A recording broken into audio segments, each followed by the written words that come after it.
America లాంటోడు China ముందు మోకాళ్ళ మీద కూర్చున్నాడు.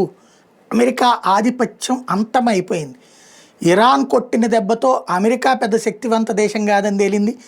మనతో ఫస్ట్ స్టార్ట్ అయింది. మనం కొట్టింది పీఓజేకేలో ఇదే బాలాకోట్ మీద దాడి తర్వాత మొన్న ఈ మధ్యన మన పాకిస్తాన్ వాళ్ళు మన దగ్గర చేసినటువంటి ఓవర్ యాక్షన్ దానికి మనం వెళ్ళి ఆపరేషన్ సింధూర్లో ఖైరానా హిల్స్ను కొట్టడం, అక్కడ ఉన్న నూర్ అహ్మద్ ఖాన్ ఎయిర్ బేస్ను కొట్టడం, అంతకుముందు సర్జికల్ స్ట్రైక్స్ 2 సందర్భంలో బాలాకోట్ మీద మనం దాడికి వెళ్తే వాళ్ళు F-35 వేసుకొని F-16 వేసుకొస్తే మనం మిగ్గుతో కూల్చడం ఒకటి. వాళ్ళ ఆధిపత్యాన్నిలో వాళ్ళ విమానాలు సురక్షితం కాదని తేల్చాం. F-16 మొన్నటిసారి F-35 సురక్షితం కాదని తేల్చాం.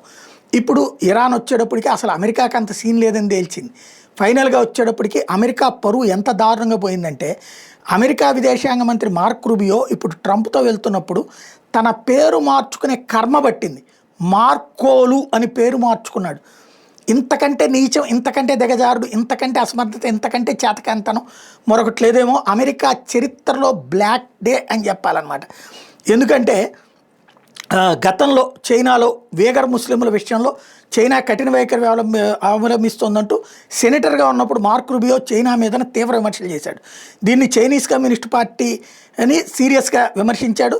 వేగర్ ముస్లింల జాతి నిర్మూలనకు పాల్పడుతోంది, అంటే జెనోసైడ్ చేస్తోందని అనేక సార్లు అతను పోరాడాడు.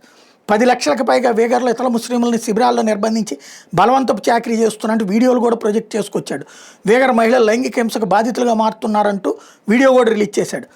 ఆరోపణల మీద ఆగ్రహించినటువంటి చైనా 2020లో మార్క్ రూబియో చైనాలో పర్యటించకుండా బ్యాన్ పెట్టింది. ఇప్పటికీ ఆ నిషేధం కొనసాగుతుంది. సెనేటర్గా ఉన్నప్పుడు రూబియో చేసిన వ్యాఖ్యల మీద ఇప్పటికీ ఆందోళన కొనసాగుతుంది. దాంతో ఈ పర్యటన వాస్తవంగా రాకూడదు అతను, కానీ విదేశాంగ మంత్రిగా ఉన్నప్పుడు రావాలి. అందుకని ఈ పర్యటన అడ్డుకోబోమని చెప్తూ నువ్వు పేరు మార్చుకురమ్మని చెప్పించి అయినా సిగ్గు లేకుండా చైనాలో పర్యటించేందుకు పేరు మార్చుకుని ఈ లూ అనేటటువంటి చేర్చుకుని రావాల్సినటువంటి మార్కో లూ అని చేర్చుకుని వచ్చినటువంటి దిగజారడం అన్నటువంటిది ఇంకెంతకు మించి అమెరికా చరిత్రలో అసమర్థత మరి ఎప్పుడు ఉండదేమో. ట్రంప్ చైనా అధ్యక్షుడు షీ జిన్పింగ్ మధ్య భేటీ సందర్భంగా ఆయన అక్కడ ఉండటం అయితే ఖచ్చితం, కానీ పరువు పోయిందని చెప్పడంలో అతిశయోక్తి ఏం లేదు.